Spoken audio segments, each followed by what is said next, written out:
অন্তর্বর্তী সরকার ক্ষমতা গ্রহণের পর থেকেই নির্বাচন ইস্যুতে সক্রিয় দেখা গেছে দেশের প্রধান রাজনৈতিক দল বিএনপি, জামায়াতে ইসলামী সহ বিভিন্ন ছোট বড় দলগুলোকে।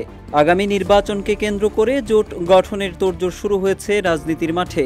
জানা গেছে, সমমনা ইসলামী দলগুলোকে নিয়ে জোট গঠনের চেষ্টা চালিয়ে যাচ্ছে বাংলাদেশ জামায়াতে ইসলামী এবং ইসলামী আন্দোলন।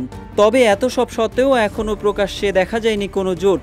দৈনিক সমকালের সংবাদ, ধর্মভিত্তিক দলগুলো নিয়ে জোট গঠনের চেষ্টা চালিয়ে যাচ্ছে ইসলামী আন্দোলন বাংলাদেশ। যুক্ত হতে পারে নুরুল হক নূরের গণ অধিকার পরিষদের নাম।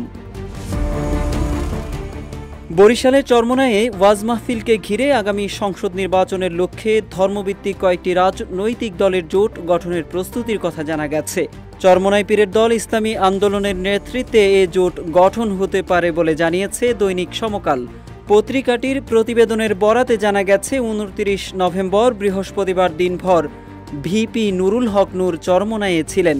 নুরুল হক নূর তার বক্তব্যে আগামী নির্বাচনে চরমোনাই পীরের দল ইসলামী আন্দোলনের নেতৃত্বাধীন জোটে থাকার আভাস দিয়েছেন। এদিকে কেবল গণ অধিকার পরিষদের নুরুল হক নূরই নন, ইসলামী আন্দোলন বাংলাদেশের মাহফিলে কয়েকটি ধর্মভিত্তিক দলের শীর্ষস্থানীয় নেতৃবৃন্দ উপস্থিত ছিলেন। তারা চরমোনাই মাহফিল প্রাঙ্গণের ওলামা মাশায়েখ সুধী সমাবেশে বক্তব্য রাখেন। ধর্মভিত্তিক দলগুলোর শীর্ষস্থানীয় নেতৃবৃন্দের বক্তব্যেও আগামী জাতীয় নির্বাচনকে ঘিরে ইসলামী আন্দোলনের সঙ্গে জোট গঠনের ইঙ্গিত পাওয়া গেছে। তবে আগের মাহফিলগুলোতে বাংলাদেশ জাতীয়তাবাদী দল বিএনপির কেন্দ্রীয় প্রতিনিধি দল এবং জামায়াতে ইসলামীর প্রতিনিধি থাকলেও দেখা যায়নি এবারের মাহফিলে। এদিকে বক্তব্যে খেলাফত মজলিসের আমির মাওলানা আব্দুল বাসিত আজাদ ঐক্যের কোনো বিকল্প নেই বলে মন্তব্য করেন। পীর সাহেব চরমোনাইয়ের সঙ্গে কাজ করতে একমত বলে জানান ফরায়েজি জামায়াতের আমির মাওলানা আবদুল্লাহ মোহাম্মদ হাসান। অন্যান্য দলের নেতারাও তাদের মতামত ব্যক্ত করেন, যেখানে ইসলামী আন্দোলনের নেতৃত্বে একটি জোট গঠনের আভাস পাওয়া যাচ্ছে বলে জানিয়েছে সমকাল। গণ অধিকার পরিষদের সভাপতি নুরুল হক নূর বলেন, কোনো রাজনৈতিক দলকে প্রাধান্য দিয়ে অন্যদের অবজ্ঞা করা যাবে না। ছোটখাটো বিরোধের কারণে নতুন করে দেশ গড়ার সুযোগ থেকে বঞ্চিত না হওয়ার আহ্বানও জানান নূর।